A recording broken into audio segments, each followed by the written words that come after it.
How to fix Xbox login issues. Hello everyone, welcome to this channel. I'm Emily and I'm here to help you out today. So without any delay, let's get started. So first of all, make sure that you have the stable Wi-Fi connection on your device. So for that, go to the settings of the device and tap on Wi-Fi.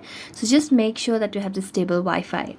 Then go back and tap on the Play Store application just to make sure that you have the latest version of the Xbox application on your device. So let's search for it, and here as you can see there's no option of update, which means that the app is updated to its latest version on my device.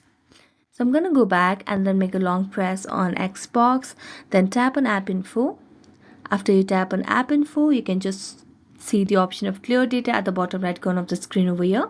Tap on that and you'll be able to clear cache as well as the data if it's possible for you. Then go to the app permissions and make sure that you have toggled on the options of camera, files and media, location and microphone over here.